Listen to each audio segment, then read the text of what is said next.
Welcome to the Crazy Cool Family Podcast with Don and Suzanne Manning.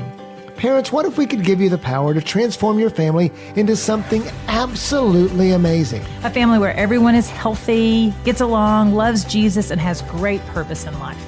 Hey, let us flip your thinking to unlock the power God has given you to create your own Crazy Cool family.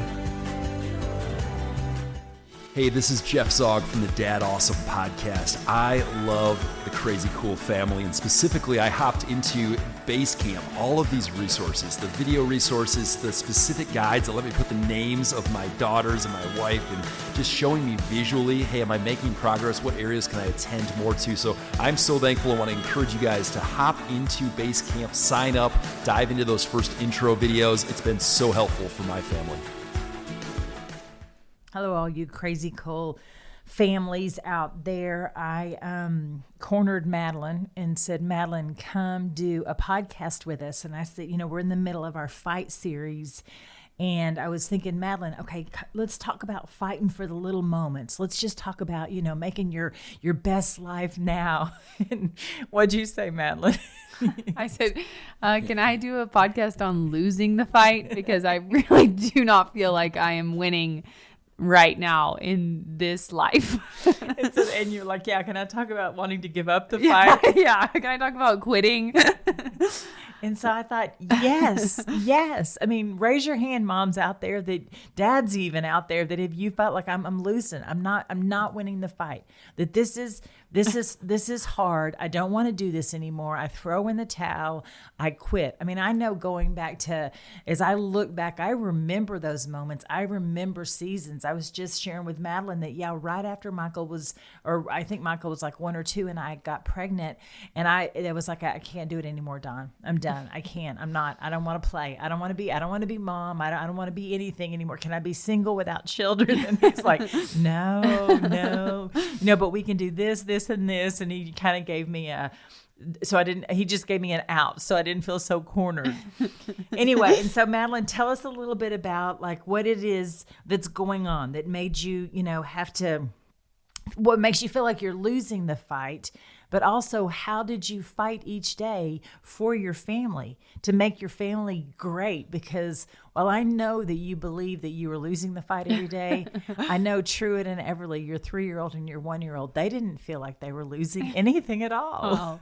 Oh, maybe you weren't there all the moments. We just had like essentially some external circumstances that started weighing on us as a family. Our kids got sick around Christmas and honestly are still not healthy. We're going on about 3 months of them being sick. Everything from sinus infections to ear infections to teething to stomach bugs to diarrhea, every bad thing that you can think that's coming out of them, and every orifice that could come out of, pink eye, everything is just oozing out of everywhere. The goopy eyes were the worst. That was the one. And so, and that has been about 3 months. And so emotionally, they're not doing great. Physically, they're not doing great. And then plus my husband started working. He had been off work for about 6 months. And so he started working like a large project at the same time. And so he was working like 80 plus hours a week. And so there's about a month and a half in there that I put them, like I woke up with them and I put them to bed. Y'all know single momming. Yes, y'all know how the days and the weeks are when you're the one that wakes up and you're the one that puts them to bed. And then your husband comes back and you're still expected to be a wife and have the house clean and dinner. And, they come in and they're like, what's for dinner? And you're like, don't talk to me about dinner, but and then there was also the Arkansas winters are usually pretty mild, but this particular Arkansas winter, my husband and I lived there, there was a month of every Thursday it snowed or iced, like for 4 weeks straight. And so that takes out all outside play, and you can only gear up and get in snow gear and put them down sleds so many times before you're all over it.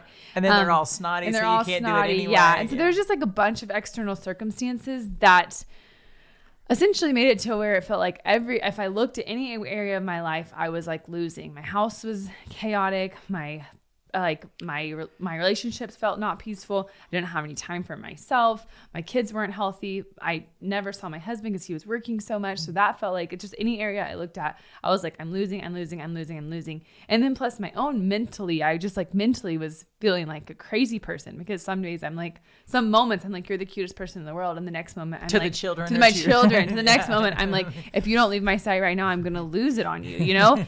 And so just feeling like mentally like crazy. And so just looking at my life, not even like being critical and like, I wasn't even beating myself up. I was like really logically looking at my life and being like, I am losing the fight. I'm losing in the fight. So that's a little bit of what is going on. Did you mention that how far along you are in a third pregnancy? Just coming out of my first trimester. Actually, I ended up getting this stomach bug about 3 weeks to a month after I came out of my first trimester. And my husband came home and took care of the kids all day. And I told him that it was my favorite day of the whole month so far, because I was like, I feel the same sick as I have in my first trimester. But today I got to take a nap all day. It was the first day that I actually just got to rest. And I was throwing up all day, but I've been throwing up for the last 3 months. So what's one more day of throwing up? I was like, this day was the best day, the day I had this stomach bug, the best day I've had in 2 months. Anyway, that's so sad. Well, and then I even think about like your 28th birthday. Yes. My 28th birthday was March 5th, and my husband was throwing up through the whole thing. I had a whole birthday party planned. I had all these things, everything canceled. So just a lot, even on that, like a lot of disappointment and loss of expectations partnered in it. Yeah, to where I just like, honestly, I still don't really feel like I'm winning currently. Yeah. And so I just, I totally relate, and I totally remember. I just remember going to bed, curling up in bed at night and thinking, yep, that was a fail. I lost that day. There's not, and going back through the day and trying to find the moments in the day that it was like, okay, well, it wasn't a complete failure. I mean, the baby, smiled, or the baby crawled, or the, toddler, made me laugh, or the child, made it to the bathroom for the first time, or just the positive things, or I got all the dishes done, or the laundry got done. You were telling me something about the laundry, like I was telling Madeline, well, sometimes, Madeline, just leave it for the next day. It's okay if it's not all done before you go to bed. It's okay. And what did you say? I said, well, I tried that. There was one night that I was like, okay, I'm just going to leave the laundry. Like I folded it all on the floor. I'm just going to leave it. When I wake up, I'll put it away. And I spent the whole next day putting it away because, when you have small children, you can't get anything done like it in any reasonable amount of time. So I spent the whole next day putting it away. I was like, you can't leave it for the next day, or else you start in the negative. Like you start tomorrow already behind, and you can't start behind because as soon as they wake up, you're already behind, with your life and with your moments and wiping the noses and cleaning everything. And so it's like, you can't start behind. And so I was like, you got to go to bed with the house clean. You got to have some boundaries, or stay up 10 minutes later to start your day off to where you're not in the negative. Yeah. That's what it feels like. It just kind of feels like with little kids, you're just always in the negative, whether it's energy or whether it's house or whether it's like just some ball is always being dropped and you're always like losing to some extent. And that's a foreign feeling for you because you're a 7 on the Enneagram, and the 7 has fun, right? Every situation's fun. Yes. And so how are you wrestling with that? I mean, trying to make it fun, and it's just not. It helps when we can go outside. That helps. Yes, you're a sunshine girl, times, right? Yes, solar powered. If I can get them outside, that's amazing. But I think honestly, I've just been I spend time with God every morning. And I have to, because I usually ask him, like, Father, what do you have for me today? And he'll tell me like 1 or 2 things that I essentially have to think about the whole day. And the whole day I'm like going back to the 1 or 2 things that he told me, whatever it is that he's telling me. I'm like, whether it's, okay, I'm giving you peace today. So when you like are wanting to feel frustrated, you're going to choose peace, and he's like coaching me in that, or he's like just telling me like, you got this, you can handle this. And so honestly, the main way I'm dealing with it is like spending time with the Lord. And hearing something from him, the daily manna. Yeah. And receiving something from him that it's like, that's helping for this me. Day. Yeah. Yes. Sustaining me through the day. But even then I still get to the end of the day and get to there are multiple moments in every day that I don't choose that. And I choose frustration, or I choose whatever it is. That's like not what God had told me to choose that day. But I think another thing is there's 2 main perspectives that the Lord gave me. Which is like, he's kind of given me, I guess, a time stamp on each of my kids, in the sense of like, I have them in my household to raise for 18 years. And so every year that they grow older is another year that I don't have them. Because once they go off to college, it's not like you're not speaking into their life, but they like start getting to make their own decisions. But you don't have to wipe their nose anymore, Exactly, right? exactly. And so I'm like, so with Truett, I have 15 and Everly, I have 17 like years left that I get to invest in them. And so that's like a very humbling perspective for me, because I just want to like, I guess, capitalize, use every one of the moments that I can to teach them and train them. But also I realize that I still have 15 years. And so that's okay if we have like a bad day, you know? Right. It's like not the end of the world. And I just keep hearing from the Lord all the time. It's like, if you get frustrated with them one time, it's not going to ruin y'all's relationship. Like as long as you repent and you tell them you love them and you give them so many kisses all day, they're going to be fine. So the first one is just like realizing the time that I have with them, like on the greater scale. But then the other one is just like, I guess, paying attention to the little moments and like, being okay if all the little moments aren't perfect, but also just loving the little moments because they're only tiny. Like today is the only day that Truett is ever going to be 3 years and 3 months old or whatever. And Everly's only going to be 20 months old for this day, and she's only going to have this personality and do these things like this day, tomorrow she's learning words. Everly's like 20 months and she's learning words like nobody's business. Like even in the last week that I've been here, the last 4 days that I've been in Texas, she's learned 1 million words. And so I'm like, I only have this moment with them at this season and this time. And so I just don't want to miss it. I don't want to like let my circumstances or let the bad things, I guess, that are going on in my life make me miss out on them. Like the little people that I get to raise and invest in. So those are two perspectives, like a bigger perspective and a smaller perspective of their lives that help me at the end of the day not feel like I lost, because I'm like, I still have time and I still have time and I appreciated them throughout the day. And that's really what we do all the time is I'm just like, I'll just stop and sit on my couch and let them do whatever they want. And I just watch them probably for like 10 to 15 minutes. And in the evening when Larry gets home from work, I'm like, come in after we finish dinner. I make him sit on the couch, put away all technology, and we just watch them. And we wrestle or we'll play or we'll talk or we'll just watch them play. I just watch them because I'm like, I don't want to miss this day in the moments that you are this age and this size and doing these things. And I love that because on the one hand, what that does is it releases all the expectations of all the things you want to get done, but you can't possibly get done with two small children who are going 100 different miles. 100 different directions. Right. And so it's like, okay, I'm not going to do the dishes right now. I'm not going to do the laundry. I'm just going to sit here and enjoy and appreciate you. Yeah. I love that. But the other side of that too is that you're filling them up. You're giving them the attention. I mean, you're adoring them. And children who get the attention that they want, they crave from their parents, are confident, secure children because they go out into the world and they think, well, my mom thinks I'm amazing, and so therefore I am.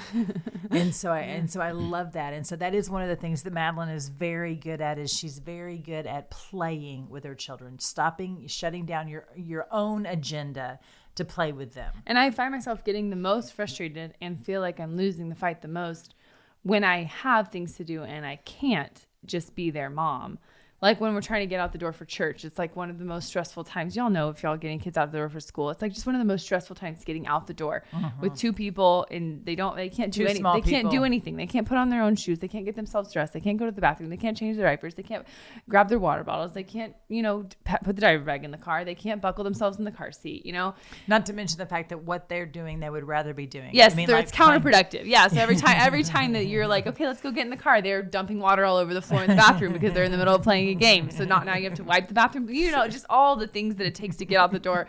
And then you're changing one kid's diaper and the other kid's doing the exact opposite, whatever.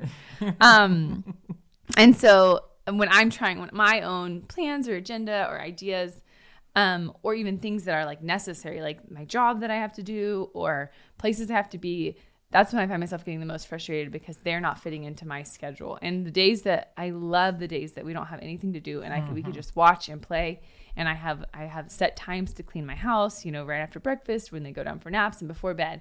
And so I'm not touching it in between there. We're just playing and letting what happens happen, And so if I can lower the expectations for myself, that's better. And then I just have to choose patience in the moments whenever we have places to go or people to see and things going on, and they are not orderly walking to the door and in single file line with their shoes on and their bows in their hair, or whatever it is. Well, and then speak a little bit into sick babies are hard to be around. So hard. They're just high maintenance and needy, and they don't feel good, so they're demanding. And they just cry and they want to be held all the time. Everly just wants to be held all day long when she doesn't feel good. Yeah, hold you, mommy.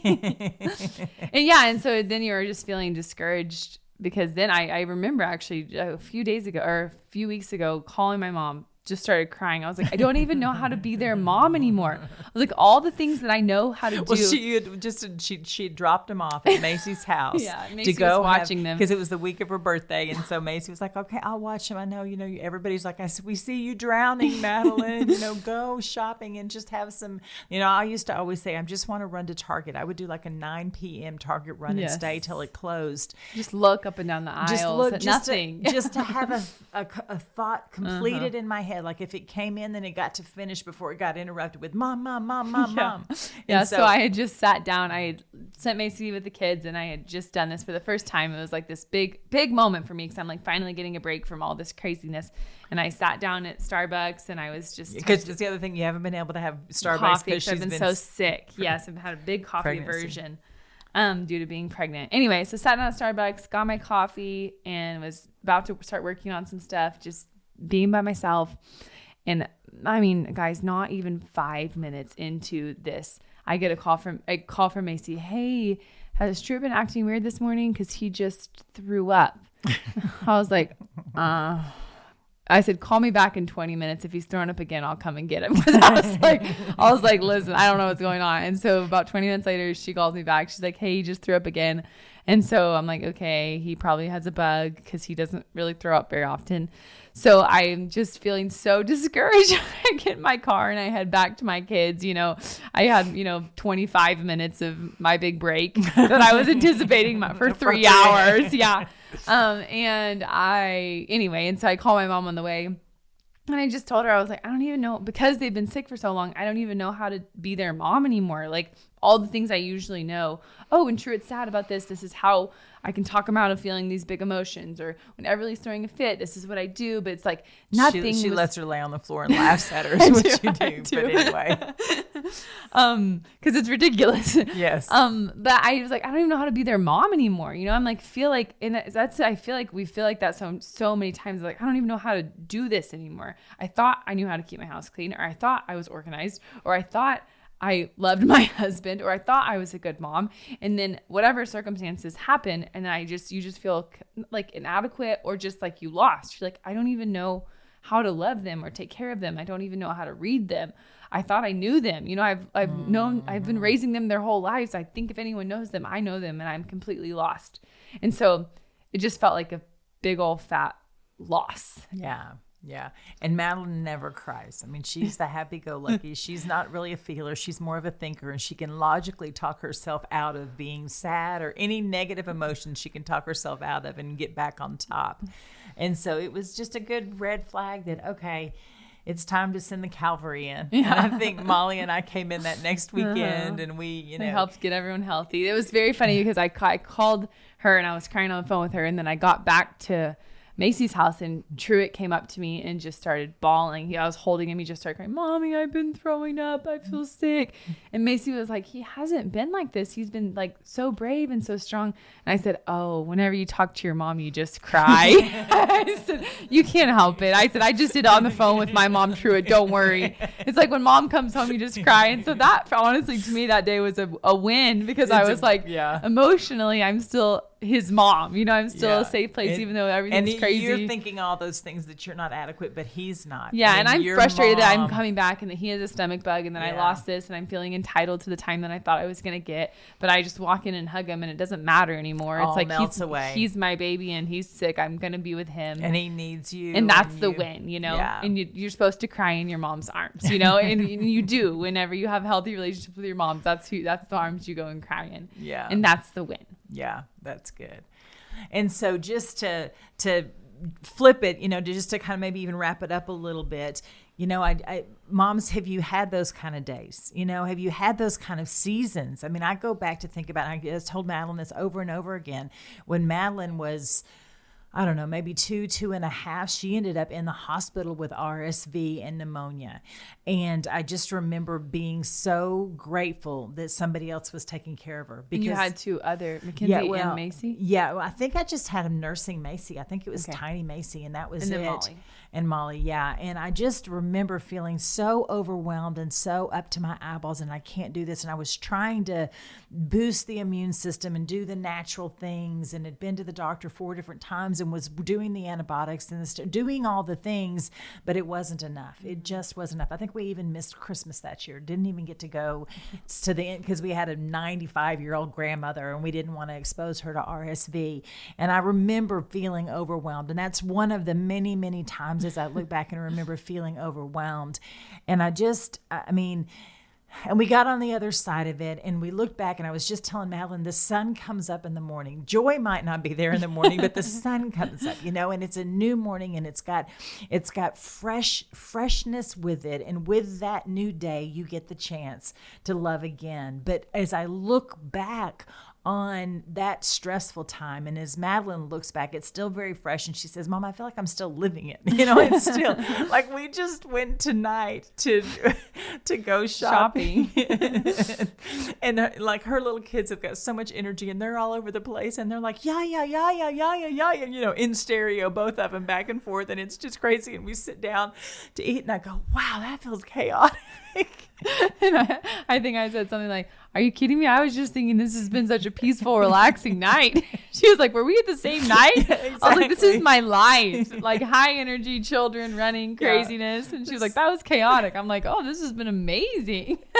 And so what I'm trying to say here is that, yes, small children, there is an intensity, and it is chaotic, and it does feel crazy, and you do feel out of control, and you do feel like that. There are moments, and I remember moments every single day when the kids were little that were failures. It felt like a failure. I was a failure. They were a failure. The circumstance, the situation, somewhere along the way during the day, it wasn't done at the level that I wanted it done or the expectation. But what I'm trying to say is that looking back on it now, looking back and seeing Madeline on Madeline's 28th birthday, looking back at her childhood, it was a great childhood, right? I'm sure you remember, yeah, my mom lost it, but often, all the time. No, she doesn't remember all the times I lost it. She remembers a few times I lost it. And so it's okay. One of them was when we had a stomach bug, I think, or yes. something. Yeah. So listen, I'm so adamantly opposed to stomach bugs. I'm like, we don't get stomach bugs. Yeah. No, the Mannings don't get stomach bugs. I made the children sleep in the floor in the bathroom by the toilet when we had a stomach bug, because it's like, yeah, not cleaning that up. That's a mess. But it was thinking about even talking to her, like, when were some hard times for you, or did we do this, or was this hard for you? She's like, wow, I don't really remember. She's like, I remember there being a few hard seasons, but I don't really remember. And I'm just like, I'm kind of like, I don't really believe you, because I'm like, how do you have 7 kids and then there not be every day, not be really hard, you know? And I'm sure it was. Definitely. But because there were so many wins, and the perspective on it was like this bigger perspective of like, what are we going to do? Can we disciple them for these kids for the long haul, invest in their lives? And now that we're in our, you know, we're grown up, she looks back and she's like, oh yeah, this was a win. Parenting was a win. Mm-hmm. Whereas for me, it feels like hard to see that, because I don't have any perspective. I don't have a 20-year-old to look back at and be like, oh, this is the win. Like, this is the fruit of my life right now. It's just like, discipline again and, you know, wiping a snotty nose again. And so I don't have any perspective. And so it's helpful to know that when you're in your 50s and you have raised all of your kids, that whenever you're like, we're asking like, when was it hard? What did you do? How did you do this? And she's like, well, I don't really remember. I'm like, okay, you know, like maybe I won't remember. Yeah, you definitely won't remember. But what I love is, I mean, what are some of the wins that you see throughout the day? I mean, what is it that, I mean, I would say laughter is a win. Yeah. Anytime that you can put laughter into your crazy, chaotic day, it's a win. Anytime you laugh at your children, it's a win-win because they are thrilled that they have made you laugh. They want more than anything to make mom happy and to make mom laugh. They absolutely music to their ears when they hear you laugh. And so that's a small thing. What's another small thing to add? I think we're learning. I think that Truett's learning, and both of them are learning how to take care of each other and take care of me. In a like, hey, will you give this to your sister? Or, hey, will you like? Well, every time at night when we do our little medicine routine, I'll give one to Truett. I'll give two to Truett, and he'll give the other thing to Everly, or I'll give two to Everly, and he'll give the other thing to Truett. And so all day throughout the day, hey, will you go grab a tissue for me so I can wipe your sister's nose? Or just so they're both just learning what it looks like to serve and take care of each other. Or if I'm laying on the couch because I don't feel good, they growing a baby or having a stomach bug, or I have whatever they have, they're like both very conscientious of it. And Truett, like as soon as if I lay it down, even if I sit down, it's so foreign to them to see me like seated. Truett will come up and say, Mommy, are you feeling okay? And if I say no, he'll say, okay, Father God, will you make Mommy feel better in the name of Jesus? And just immediately the first thing he does is Father God, like he just starts praying in the name of Jesus. And so little things like that, learning to pray, learning to take care of each other, learning to serve each other, learning to think about each other. You know, we talk a lot. Like he'll even say, right now I can't drink after Everly because she has a snotty nose, but when she's done having a snotty nose, I can because we can drink after each other or something. And so just learning how that's one just thing. Seeing them interact with each other. Yeah, it's delightful. Yeah, and then Madeline says that she's solar powered. I love that. And that is Madeline's, I would say that's your number one highlight of the day when you can get out. Yes, going outside is huge for us. And we really have been fighting for it even in the cold or even in bad weather days, just getting outside. We'll throw on rain boots, throw on jackets, throw on whatever it takes to get outside, even if it's just for like 20 minutes. Yeah, and structuring our day, I think that's been helpful, having something to do, places to go, even if it's just to the park or something. I'm really looking getting forward out to of the those summer. four walls. Yes. Huge. Yes. Yes. And then there's no one to mess up the house. And so if you get it clean and get them out the door before they can make the mess, then you can come home around lunchtime and it's still clean. And it's really lovely. And then you put them down for a nap. So yeah. it stayed clean for at until least like 3 4 hours. o'clock. It's clean. Yeah. So yeah, that's good. And I think communicating, that's been also really helpful, communicating with my husband, and not that he's been able to help because he's been working so much, but just being like, hey, I'm not doing very good. Just letting you know, like I don't, and he'll say, well, what can I do to help? I'm like, nah, nothing really. Unless when you come home, you could just give the kids a bath and I'll clean the kitchen, like you take the kids and I'll take something else. But he's like not blindsided by the fact that it's been really when you come hard in and you rip 2 his months. head off and you hadn't told him. I'm telling him most nights like, hey, this day was fine for the most part, but this was a pretty hard day. Or calling him before he gets home from work and be like, hey, just be forewarned, the kids are definitely in a mood and this might be a rough evening, not trying to speak negativity, but just more being like, this is where we're at. And this is what's going on. Well, and then too, and I was just telling Madeline that at some point in time you might need help. Yeah. I mean, if you're backed up against the wall, you might need help. Like if she's looking into the fall and the baby's born, it's like you might need to either put Truett in a little school or have somebody watch him or have him go play or something to give yourself a little bit of space. And that's okay. I mean, it's okay to have help. As I look back over our lives, we did have Mother's Day out. So I didn't have toddlers all day, every day. And we did have some maids, helpers come and clean the house a couple times a month. And Don and I did escape for a date on a regular basis to just have a break, because I've just learned that when you leave your children and you leave them for a little while, when you go out to dinner, when you go have those few hours by yourself, you come back and you love them so much more. Totally. And so it's okay. It's okay, moms. And it's okay, Madeline, as you're coming out of this rough season, as you're fighting for those little moments, fighting for the good in each day, it's okay to even ask for help. Yeah. Yep. And it feels hard. it feels harder to get help than it does because all the things you have to do, you know, you're like, oh, like I just, even the other day, I was like, Larry, I need a break. I need to go out. But I was like, but I can't let you do bedtime because you don't know all the steps with all the medicine that they're taking. Yeah. And by the time I tell you, it's going to be bedtime. And so it's not the point. And if this kid wakes up from a nap doing this is what, you know, she's got really bad diaper rash. So you need to put these different things on her or whatever. It's like, so it almost feels more complicated to leave. But I just ended up leaving. I was like, just call me when this kid wakes up and I'll be back before bedtime, you know, and we'll figure that and we'll all go for an hour. Yeah. And it was really helpful. He said, where are you going to go? I said, I don't know. I'm going to get my car and see where it takes me. And sometimes you just need to do that. Just like find someone to come or give your husband and just get in the car and see where it takes you, you know? I think I went to Walmart and ended up getting the things that my grocery pickup order didn't and then came home. So it wasn't even that restful. No, I remember, as you say that, I remember knowing that when I was at the end of my rope, when I was done, you know, backed in the corner and felt like a caged animal, I would start dreaming of staying in a hotel by myself. And it would be like, and I actually did. There was a couple times that I know for sure that I stayed in a hotel. And then there was a couple times that like friends were out of town and Dawn arranged it for me to go spend the night.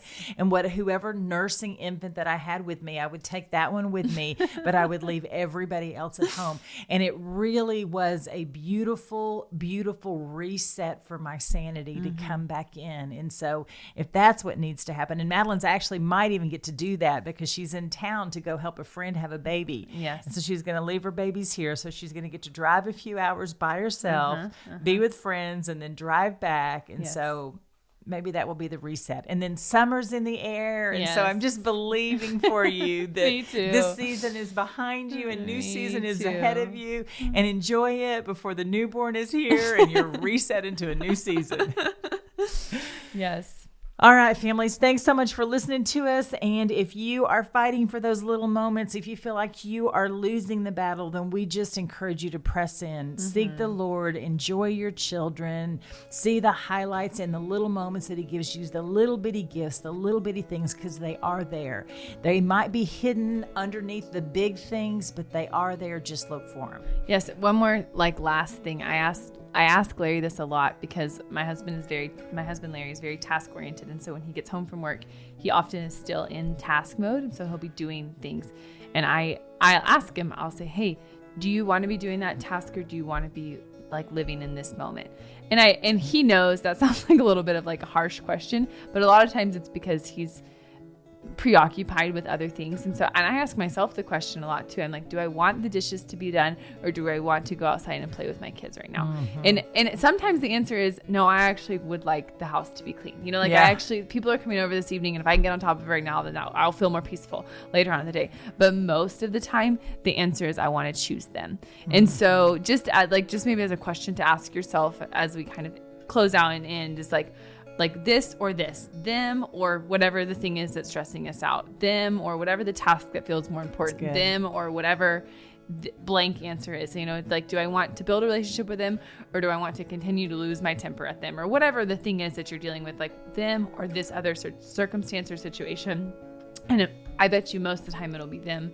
And so if that's the case, maybe letting that thing fall to later on in the day or at a time that they are not awake or whatever it is. Right. So and God's faithful. He's going to give you the time and the energy that you need to make those things happen when you invest in his little people and the little gifts that he's given you. I love that. Thank you, Madeline. All right. Go be crazy. crazycoolfamily.com.